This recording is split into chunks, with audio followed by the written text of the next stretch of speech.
So again आप सभी लोगों का बहुत बहुत स्वागत इस वी पाठशाला की वीडियो लेक्चर सीरीज में। वीडियो लेक्चर सीरीज का तीसरा पार्ट है। इस चैप्टर के रिगार्डिंग में हम लोगों ने पूरे के पूरे दो पार्ट अपलोड कर रखे हैं। अगेन मैं आपको बता दूं कि यहाँ पे चैप्टर 6 नहीं है, ये according to NCERT contemporary world politics का समकालीन विश्व इतिहास का ये चैप्टर नंबर 4 है। एनसीईआरटी में अभी भी चैप्टर नंबर 6 लिखा हुआ है, क्योंकि जो चैप्टर डिलीट हो गए हैं उनको एनसीईआरटी ने अभी तक नई बुक जो प्रिंट हुई है उनमें कर दिया है, लेकिन जो पुरानी बुक बच्चों के पास है उसमें नहीं है। तो हाल फिलहाल इसका ध्यान दीजिएगा। कंटेंट में थोड़े बहुत चेंजेस हुए हैं, हम वो समय के साथ साथ इसमें डालते जा रहे हैं। जो नए पार्ट हैं वो भी डालते जा रहे हैं, ऐसा कुछ नहीं है। तो आपको पूरी की पूरी प्लेलिस्ट मिल जाएगी। अगेन वीडियो के डिस्क्रिप्शन में लिंक है ऐप का, वेबसाइट का, जिसमें आपको सारा content free of cost available हो जाता है। अधिक जानकारी के लिए आप दूसरे सोशल मीडिया प्लेटफॉर्म जो हमारे होते हैं आप उनके साथ ज़रूर जुड़िएगा। आपको बहुत कुछ जानकारी चैप्टर के रिगार्डिंग में, चैनल के रिगार्डिंग में और ज़्यादा मिलने वाली है और मिलती रहती है। जो भी अपडेट वहाँ पे आते रहते हैं। तो हमने पहले और दूसरे पार्ट में जो भी अकॉर्डिंग टू एनसीईआरटी बुक था उसको समझने की कोशिश करी थी, और थोड़ा सा वीडियो लेक्चर सीरीज आगे जा रहा है और ये वीडियो लेक्चर सीरीज का लास्ट पार्ट होने वाला है, जिसमें हम समझेंगे जो एस्पेक्ट अभी तक हमने कवर नहीं करे। जैसे पहला पहलू कि अगर ऑब्जेक्टिव है यूनाइटेड नेशन का तो वो क्या है, मेन मकसद यूनाइटेड नेशन का क्या है। जितने भी राज्य हैं यानी कि कंट्री, उनके बीच में जो भी कॉन्फ्लिक्ट होते हैं, संघर्ष होते हैं, उनको फैसिलिटेट करने का काम, मतलब एक तरीके से सुविधाजनक बनाने का काम, नॉर्मल बेहतर तरीके से अगर वो मसला हल किया जा सके, वो समस्याओं का समाधान किया जा सके, तो यूनाइटेड नेशन एक तरीके से रोल निभाता है और ये सबसे ज़्यादा इम्पोर्टेंट काम उसका है। तो improve the perspective of social economic development all over the world. Main मकसद पूरी दुनिया के अंदर सामाजिक और आर्थिक विकास को कायम करना और युद्ध से होने वाले जितने भी दिक्कतें हैं उन सभी का समाधान करने का काम यूनाइटेड नेशन का है। यूनाइटेड नेशन को कई साल हो गए, फाइनली यूनाइटेड नेशन ने सोचा कि हमें कुछ रिफॉर्म्स करने की ज़रूरत है। क्योंकि देखो, कोई भी इंसान सर्वशक्तिमान नहीं है। जीवन का मतलब यही है कि वो डायनेमिक रहे और बदलता रहे। जो इंसान फ्लेक्सिबल है वो खुश रहेगा, रिजिड है, कठोर है तो दिक्कत में रहेगा ही रहेगा। तो इस हिसाब से यूनाइटेड नेशन 1945 में बना। कई सालों के बाद उसने रियलाइज़ करा कि हमें भी अपने पैटर्न में चेंज करने की ज़रूरत है। तो उन्होंने कहा कि ठीक है, हम 2 रिफॉर्म करने में फोकस करेंगे। सबसे पहला रिफॉर्म कि जो संगठन है उसका जो स्ट्रक्चर है, क्या उसकी स्ट्रक्चर में थोड़े बहुत प्रोसीजर में सुधार होने की ज़रूरत है या नहीं, उस पर काम करेंगे। दूसरा कि किस तरीके से यूनाइटेड नेशन बोलता है कि मैं शक्तिशाली हूँ, मैं शक्तिमान हूँ, सारी समस्याओं का हल मेरे पास है, तो ऐसा बिल्कुल नहीं है। खुद यूनाइटेड नेशन जो एक ऑर्गेनाइजेशन है उसकी जुरिडिक्शन के अंदर सारे काम नहीं आ सकते, उसके अधिकार क्षेत्र में सारे काम नहीं आ सकते। तो इन्होंने भी डिसाइड करा कि ठीक है, हम ये डिसाइड करेंगे कि असल में हमें किन अधिकार क्षेत्रों में या किन समस्याओं के ऊपर हमें स्टेप लेने की ज़रूरत है। कोविड आ गया तो वो आ गया यूनाइटेड नेशन, हेल्थ से रिलेटेड कोई इशू आ गया तो वो आ गया, टेररिज्म से रिलेटेड कोई इशू आ गया तो आ गया, जीनोसाइड हो गया तो आ गया, रिफ्यूजी को कोई दिक्कत हो रही है तो आ गया, है ना। दूसरी बात, अगर कोई इंटरनेशनल लेवल पे वो कोई वॉर होने वाला है और उसके अंदर कोई न्यूक्लियर वेपन वॉर होने वाला है तो वो आ गया, बायोटेक कोई वॉर होने वाला है तो वो आ गया। तो ऐसे बहुत सारी चीज़ें जो है हमें देखने को मिल रही है। इसीलिए यूनाइटेड नेशन ने पूरी तरीके से कोशिश करी कि हम अपने अधिकार क्षेत्र के अंदर एक सीमाएं बनाएंगे और बताएंगे कि हम इन इन कामों को कर सकते हैं। तो इसमें फोकस करा गया, तो इसीलिए इसकी प्रक्रिया में सुधार करा गया। तो बहुत सारे लोगों ने सबसे पहले तो reform in the structure and the process of the organisation, यानी कि संगठन की रचना और प्रक्रिया के सुधार करने के लिए सबसे पहली डिमांड जो लोगों की रही वो यही रही कि सबसे पहली डिमांड जो लोगों की रही वो यही रही कि आपको यूएस सिक्योरिटी काउंसिल, इसमें ना आपको कहीं ना कहीं परमानेंट और नॉन परमानेंट मेंबर, इनकी संख्या को बढ़ाने की ज़रूरत है। क्योंकि शुरुआती समय में जब ये बना था तो सिर्फ इसके अंदर 4 ही परमानेंट मेंबर थे और कुछ आई थिंक 8 शुरुआती समय में टेम्परेरी मेंबर थे, 8 या 9 ऐसा कुछ थे। समय के साथ देखा गया कि लोगों ने कहा कि नहीं, ऐसा नहीं है, इसमें संख्या में बढ़ोतरी होनी चाहिए। इसीलिए प्रपोजल दिया गया कि हमें एशिया, अफ्रीका या साउथ अमेरिका ऐसी जगह से हमें जो काउंसिल है उसके मेंबरों को बढ़ाना चाहिए। तो US and some other country demand a change of non budgetary processor and its administration.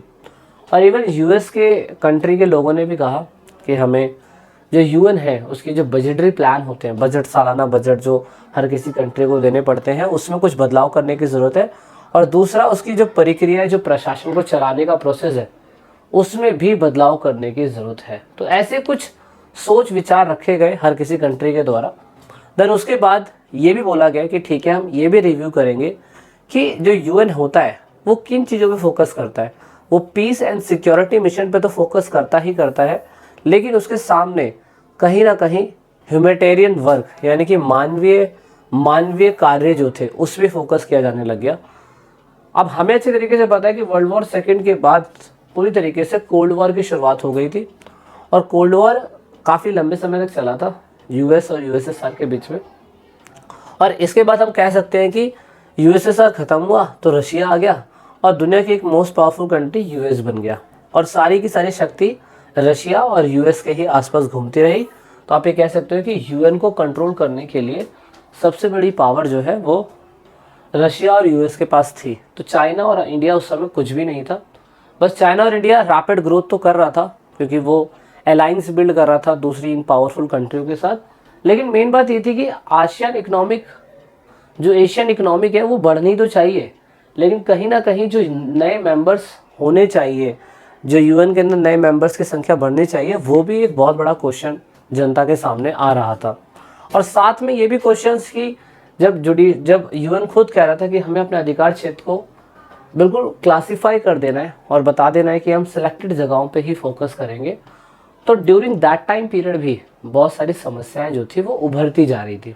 और बहुत सारी समस्याओं में से हम कह सकते हैं कि जातीय संघर्ष जो श्रीलंका के अंदर आपने पढ़ा होगा, नरसंहार जिनोसाइड जो आपने नेपाल में देखा होगा, गृह युद्ध वियतनाम अमेरिका के अंदर देखा होगा, आतंकवाद जितने भी इस्लामिक कंट्री लगभग ईरान, लेबनान, उसके बाद इजराइल आसपास ये गृह आतंकवाद के होते रहते हैं, जलवायु परिवर्तन क्लाइमेट चेंज ज़्यादातर कंट्री शिकार है ऐसी, महामारी कोविड अभी आया था। तो ये समस्याएं भी पैदा हो रही थी, और यूएन के सामने ये बड़ी समस्या थी कि सरकार को या यूएन को, इंटरनेशनल गवर्नमेंट को किन चीज़ों पे अपना अधिकार क्षेत्र बनाना ज़रूरी है। तो आप कह सकते हो कि सिचुएशन 1989 में बदली क्योंकि कोल्ड वॉर ख़त्म हो गया, और फिर लोगों के सामने क्वेश्चन ये चालू हुआ कि अब दुनिया पे राज कौन करेगा। राज क्यों करेगा? क्योंकि सिक्योरिटी काउंसिल जो है उसके अंदर आप कह सकते हो कि अब कहीं ना कहीं प्रतिनिधित्व बढ़ने वाला है।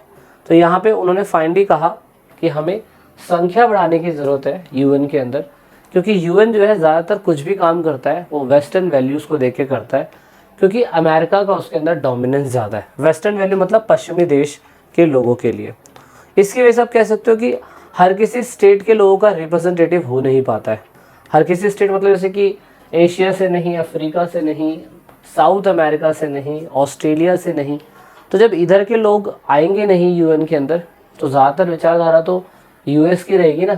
इसीलिए एक व्यक्ति आते हैं कॉफ़ी अनान, अगर आप देखो तो 7 जनरल सेक्रेटरी बने, और इन्होंने कहा ठीक है, अगर हमें यूएन की जो पूरी की पूरी प्रोसीजर है, स्ट्रक्चर है, अगर उसमें आपको बदलाव चाहिए तो मैं आपको एक तरीका बता सकता हूँ कि यूएन का टेम्परेरी या परमानेंट मेंबर बनने के लिए आपके पास ये सारी शक्तियाँ होनी चाहिए। नंबर 1, आपकी इकोनॉमिक अच्छी होनी चाहिए, आपकी मिलिट्री अच्छी होनी चाहिए, आप जनसंख्या के हिसाब से काफ़ी बड़ा देश होना चाहिए, आप यूएन के अंदर बहुत अच्छा बजट भी शेयर करते हो, ये ज़रूरी है, आपकी कंट्री डाइवर्सिटी होनी चाहिए और सभी धर्मों की रिस्पेक्ट करने वाली होनी चाहिए, डेमोक्रेसी होना चाहिए, ह्यूमन राइट्स होना चाहिए आपके पास। तो a country would make the council more representative of the world diversity. दूसरा मतलब ये सारे ना मतलब लास्ट पॉइंट था कि उसकी कंट्री के अंदर विविधताएं होनी चाहिए, मतलब अलग अलग धर्म के लोगों की रिस्पेक्ट, अलग अलग चीज़ें होनी चाहिए। और ये सारी चीज़ें इंडिया के पास थी, लेकिन कॉफ़ी अनान ने बोला कि किसी को टेम्परेरी परमानेंट मेंबर बनना है तो ये चीज़ें होना बहुत ज़्यादा ज़रूरी है। तो ये बहुत अच्छी बात थी कि चलो ठीक है। इस बिहार पे आप कह सकते हो कि हर एक कंट्री अपना बजट शेयर कर रही है। अगर आप पहले नंबर पे देखो तो यूएन के बजट में 22% अमेरिका का है, जबकि भारत का आप देख सकते हो 0.8%। सेकंड नंबर पे चीन, थर्ड नंबर पे जापान है, देख रहे हो। तो जो पावरफुल कंट्री है जैसे कि यूनाइटेड नेशन, चीन, यूके, फ्रांस और रशिया, ये 5 परमानेंट मेंबर कंट्री है, यही सबसे ज़्यादा जो है पैसा शेयर कर रही है। लेकिन he was a matter, how was a matter the representative resort. मतलब क्या लोग कहते हैं कि ऐसे में ये सारी बातें जो कोफी अन्नान बताते हैं कि ये चीज़ें होनी ज़रूरी है, तो क्या सही मायने में कोई बंदा परमानेंट मेंबर बन सकता है या नहीं, क्योंकि ये क्लासीफाई नहीं करा है कितना होना चाहिए। अगर कोई परमानेंट मेंबर बनना चाहता है तो उसके पास एग्जैक्टली कितनी इकोनॉमिक होनी चाहिए, कितनी मिलिट्री होनी चाहिए, उसे कितना सेकुलर होना ज़रूरी है, डेमोक्रेसी कितने परसेंटेज होनी चाहिए, ये बड़ी दिक्कत वाली बात है। तो लोगों के मन में क्वेश्चन आता है कि क्या इंडिया परमानेंट मेंबर बन पाया कभी। तो इसके ऊपर बहुत सारे क्वेश्चन है कि बनना चाहिए या नहीं बनना चाहिए, वो एक अलग चीज़ है। तो यहाँ पे ये इश्यूज़ है, are related issue was to change the nature of the membership all together. Finally ये कहा गया कि ठीक है, ये भी गलत वाली बात है कि 5 परमानेंट मेंबर के पास वीटो पावर है, जबकि 10 जो टेम्परेरी मेंबर है उसके पास वीटो पावर नहीं है। अभी वीटो पावर क्या होती है दोस्तों? वीटो पावर होती है जो 10 टेम्परेरी मेंबर है वो हर 2 साल के लिए चुने जाते हैं, और वही सेम चीज़ जो कॉफी अन्नान बताता है कि ये सारी चीज़ें आपके पास होनी चाहिए। ये सारी चीज़ें अगर आपके पास होंगी तो ही आप क्या कहते हैं टेम्परेरी या परमानेंट मेंबर बन सकते हो। अब मान लीजिए कि इंडिया परमानेंट मेंबर ना बन के टेम्परेरी मेंबर बन जाता है, तो असल में फिर भी पावर सिक्योरिटी काउंसिल उन 5 कंट्रियों के पास है जिनके पास वीटो पावर है, क्योंकि जो वीटो पावर होती है ये 10 कंट्रियों को नहीं दी जाती है। याद रखना, 10 कंट्रियों को वीटो पावर नहीं दी जाती है जो टेम्परेरी मेंबर होते हैं, जबकि जो क्या कहते हैं आपके परमानेंट मेंबर होते हैं उनके पास से वीटो पावर होती है। अभी वीटो पावर का मतलब ये हो गया कि सपोज मान लो कि चाइना और पाकिस्तान के बीच में युद्ध हो रहा है, भारत एक टेम्परेरी मेंबर है जो ये कहता है कि युद्ध होना चाहिए, और जबकि चाइना तो खुद परमानेंट मेंबर है और अमेरिका ही परमानेंट मेंबर है। अमेरिका ने बोल देना युद्ध नहीं होगा और 4 कंट्री बोल रही कि युद्ध होगा, तो किसी एक का ही मना कर देना तो इट मीन्स दैट वो काम नहीं होगा। तो ये वीटो पावर है जो बिल्कुल गलत है। तो ये थोड़ी सी दिक्कत वाली बात है जो हमें लगता है इम्प्रूवमेंट होने की ज़रूरत है। फाइनली जब यूएन को 60 साल हो जाते हैं तो यूएन कहता है ठीक है, अपने अधिकार क्षेत्रों को भी हम जस्टिफाई कर देते हैं।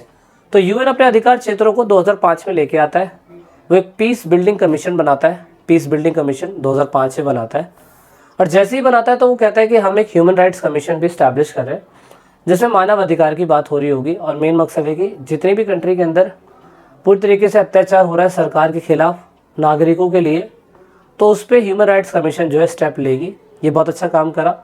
और दूसरा, उन्होंने बहुत सारे गोल्स जो थे, जो लिस्ट बनाई उन्होंने कि हमारा जुडिडिक्शन जो है इतने से इतने अधिकार क्षेत्र में आता है। फाइनली उन्होंने कहा कि डेमोक्रेसी सभी देशों में इस्टेब्लिश करने के लिए हमें फंड भी इकट्ठा करना पड़ेगा ताकि हम आतंकवाद और डेमोक्रेसी दोनों को अच्छे तरीके से ठीक कर सके।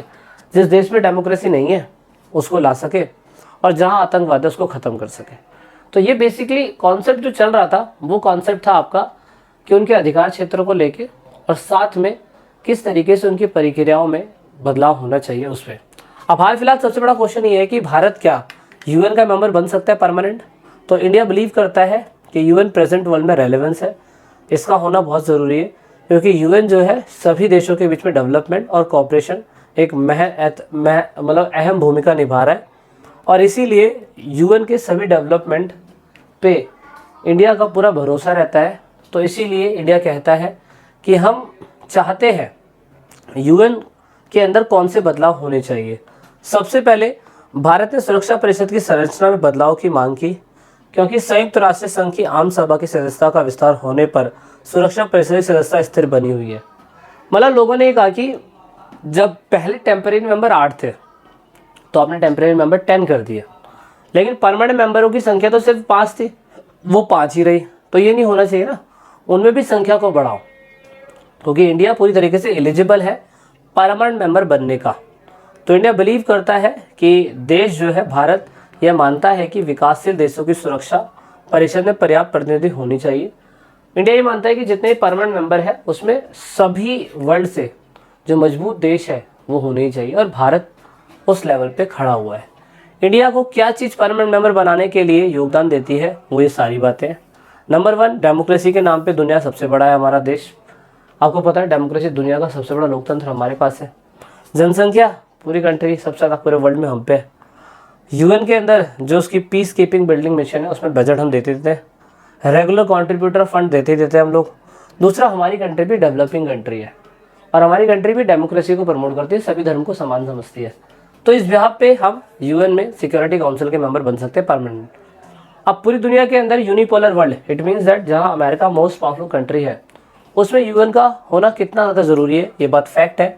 रीज़न ये कि यूएन के अंदर यूएस का बहुत तगड़ा इन्फ्लुएंस है। रीज़न क्या है?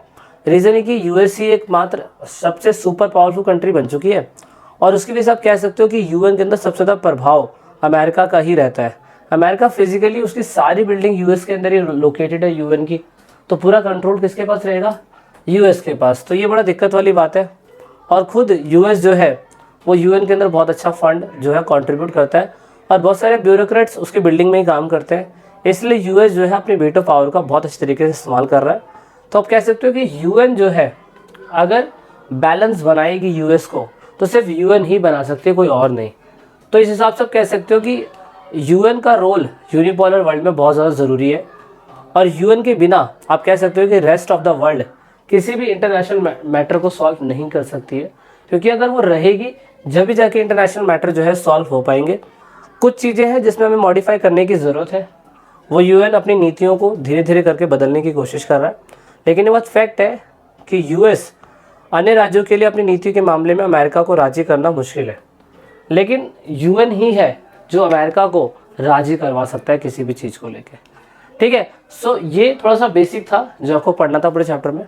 So this is it in this video. Chapter खत्म है, मिलता है नेक्स्ट चैप्टर में। जय हिंद, जय भारत, वंदे मातरम।